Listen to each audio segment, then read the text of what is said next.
Here is the Arctic Queen air conditioner.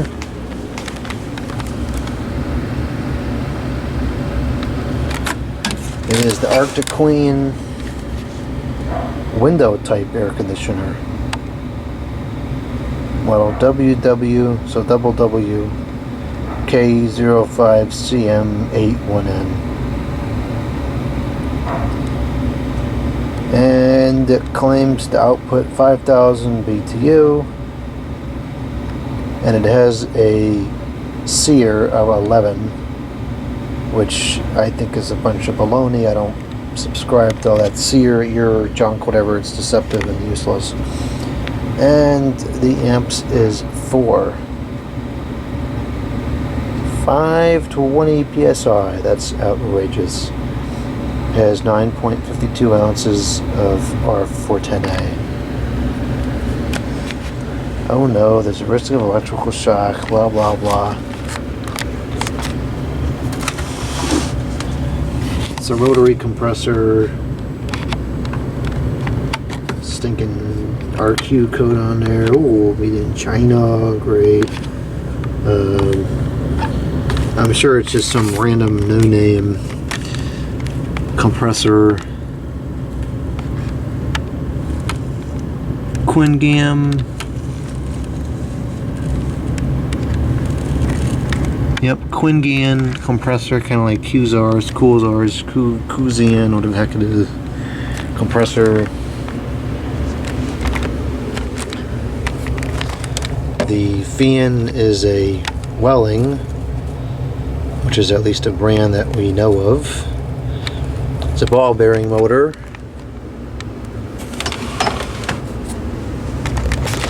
Condenser is in pretty good shape. It doesn't look too good, but it is open for airflow.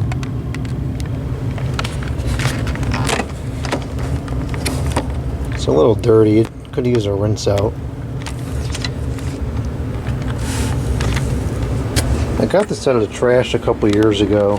I used it at work for a while, and then I loaned it to my grandfather to use last year, and then I just took it back from him to use at my house while we're working on the house. And then, I mean, the cooling season it's almost over already, because we're halfway through. It's already July, so we've got July is hot, and in August, the beginning of August is hot, and then usually the heat starts to taper off in August. So we're not going to need much cooling this year, so I figured I'll just use something like this, just throw this in the window real quick, and then next year when I'm there for the full cooling season, we'll have a nice array of vintage air conditioners in service. But for now, this will be fine. And it's a small house. This will probably cool the whole house by itself with no problem. So it's a mechanical control thermostat. I think it should be adjusted. You know, it clicks on right here. I mean, almost all the way on. It is 65 degrees in here. So, I mean, in theory, I would never run it anywhere near that cold. When my grandfather had it, he ran it here, and he usually keeps it at 78 degrees. So I think something isn't quite right about this, because I don't think that's 78 and that's 65. There's no way, because this would be like 250. So something's not right too, because I remember when I was using this at work, it would get super humid in that building, like 80-90%, and you would put a piece of paper on the table and it would just curl up in like a half an hour. So sometimes I would try to use this just to get the moisture out, and it would be like 73 degrees, and I put it all the way down and it wouldn't run. So I'm not sure if that's really working correctly. I think part of the problem was it would recirculate. That's why I got the thing there. I've been told that you can take that thermostat and recalibrate it, it'll probably take me an hour just to get the thermostat out of there, so I haven't done that yet. We'll see if it becomes an issue. I don't think it will be, but it'll be a future video just for curiosity. In fact, I should have put the heater on. Put the heater on now. I should have put the heater on 20 minutes ago so that it would be a little bit warmer in here for the video, so we can check this better. I have this here because the register doesn't angle upwards. The way the air comes out, it actually kind of blows down a bit, and I think more than half the air just gets lost right back into the evaporator, which is not effective. So I put this here, and I can adjust the angle with moving this piece of metal around, and that makes it much more effective.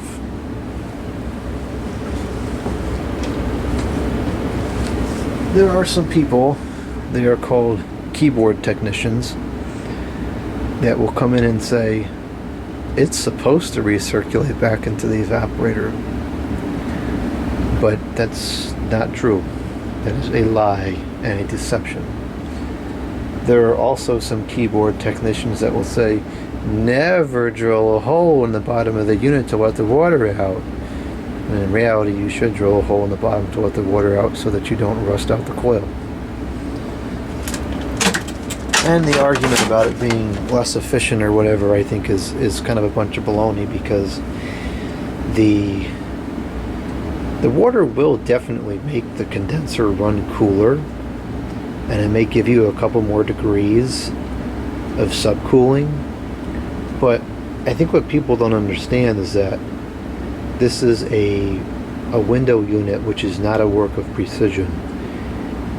It's not like a central unit where you have a fan that runs at a set speed all the time, and you can adjust the refrigerant charge to kind of be, pretty close to what it theoretically should be. This is a window unit with variables. You have 2 fan speeds. You have installation. You get installation differences with central units too. But you could have it in one situation where it's beating in the sun all day, one situation where it's in the shade, one situation where the fan runs on high, one situation where the fan runs on low, and you have all these different things that are going to affect the head pressure and the subcooling. And so the reality is, these machines are not super sensitive to a change in subcooling within a certain range. So the head pressure compared to a wet condenser versus a dry condenser is not going to phase the machine, and whatever minuscule load that's added to the head pressure because the water isn't there is certainly not going to ruin the compressor before the water ruins the condenser and causes a leak. So the conclusion is, drill the hole and let the water run out. That being said, what's on it? Let's see how it works. We got 119 volts, rated for 4 amps total. Start with the fan, and I'll put this up so it doesn't get into the camera.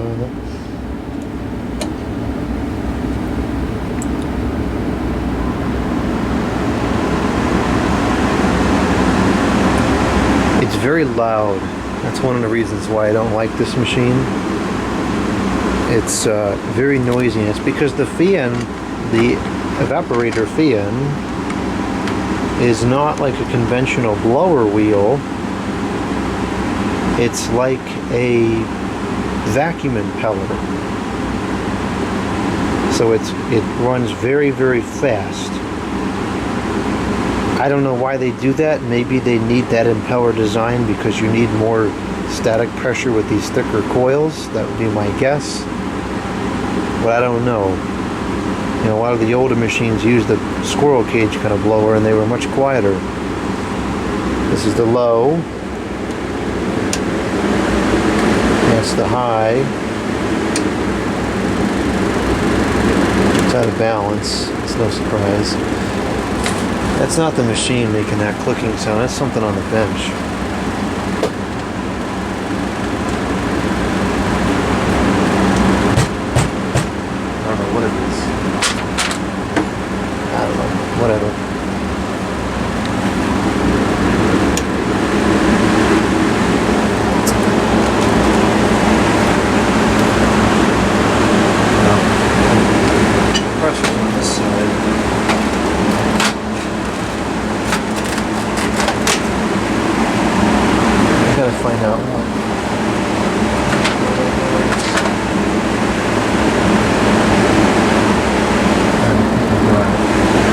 on high, it's 0.47 amps.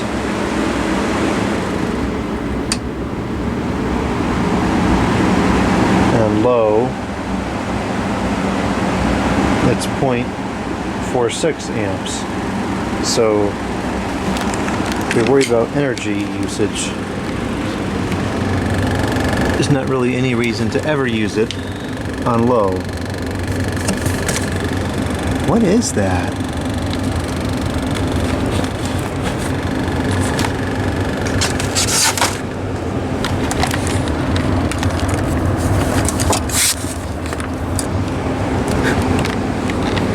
I think I got it to stop.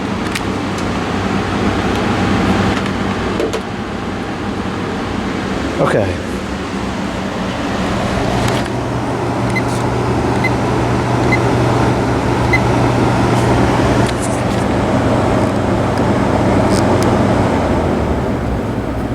Okay, so we'll stall that out, and then I'll turn on the cooling gain compressor.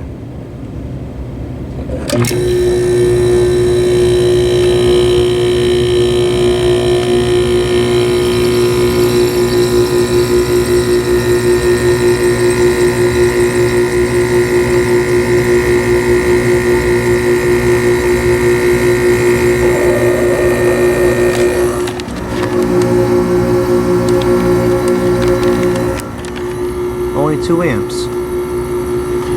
And I can hear the ice starting to get on there already, so let's get the fan going. And it's already blowing pretty cold. So our total power draw is 2.6 amps. And it may go up a little bit as the head pressure starts to build. But I mean, that's nothing. You can run that around the clock and you're not even going to notice much of a difference. Now, that being said, you'll have to run this around the clock to notice a difference from this. Meanwhile, an old machine that draws 5 or 7 amps, you run that thing for a half an hour and your house is freezing. So that's kind of what people don't understand, is that it's usage over time that the bill is based on. So if you run this for 4 hours for a vintage unit for an hour, it probably ends up to be about the same. The only difference is you buy this every couple of years, the vintage one you keep forever.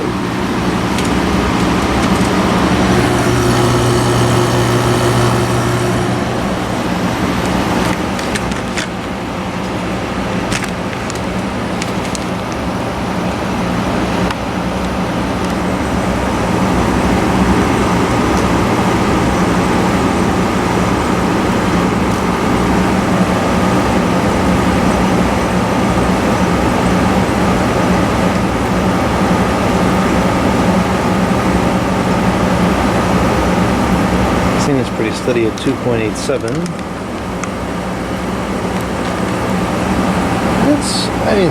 It's not like R22 cold, but it is cold. We have an ambient going in of like 68, and we're getting 47 out, which is very reasonable. And this is not really the right way to measure it either, because this is surface, we need air. Well, that's 41. That's perfectly satisfactory. That's almost a 30 degrees difference.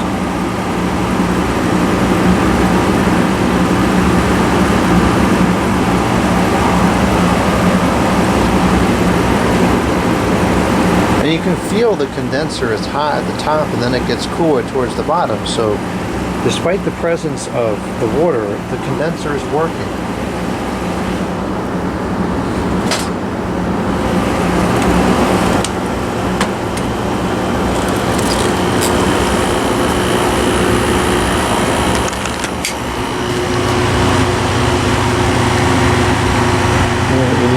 Top, and it goes down.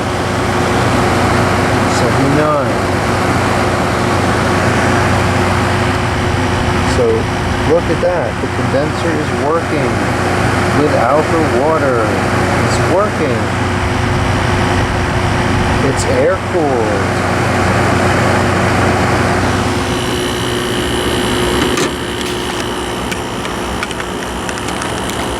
air-cooled condenser.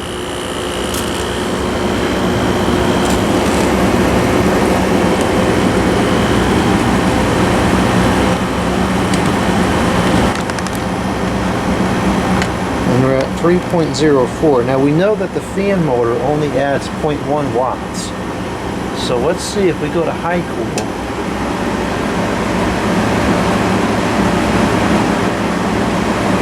It may go down a little bit because the head pressure should be less.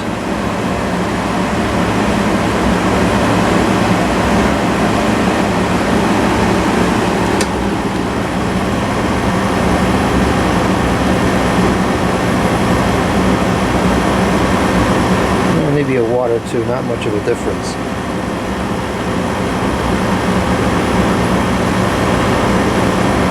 So on one hand, the theory would say it's better to run it on high so that the head pressure is lower, but then if you put it on high, you also get more superheat. So then the other theory would say run it on low to keep the superheat in check so that the compressor gets more cold refrigerant going back to it.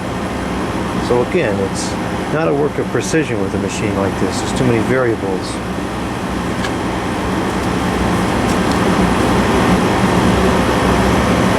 .10, so it's still, I mean, it's nowhere near 4.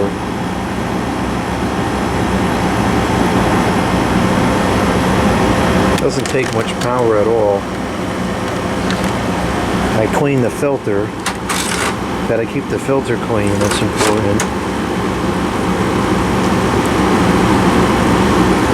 Now we're getting 37 over 68, that's not bad.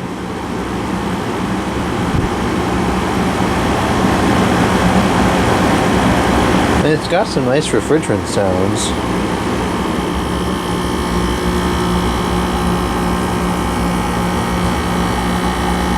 Watch the head pressure build. You can hear it and see it on the meter.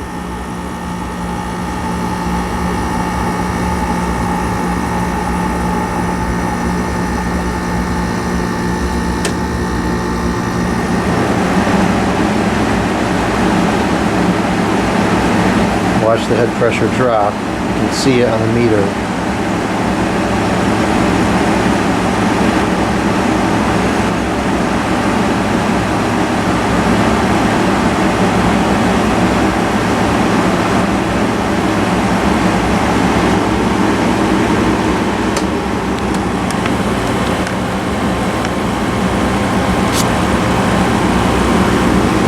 Nice and hot out the back. It's definitely got a full charge still. Hasn't leaked anything, I don't think. 37 still. It's hard to see in here because you can't get the front off, but I don't think there's any ice forming. Doesn't look like it. There's some weird white stuff on it. That's not frost. It's something else. It's always on there when the thing's not running. But no, it's only on the side where there was the welding done. I don't know what that's about, but there's no ice, it's fine. There's the probe. Doesn't look like it's touching the coil, but maybe it's too close.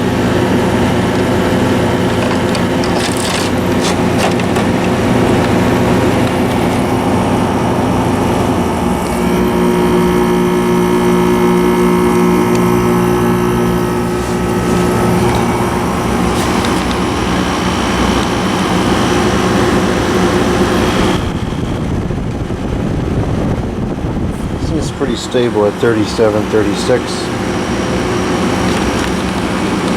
And it looks like about 3.2 watts. So, I mean, it's not bad for the power draw. It blows cold, but I think the CFM, like Tasha's going on, I think the CFM output of this is very low compared to the old machines.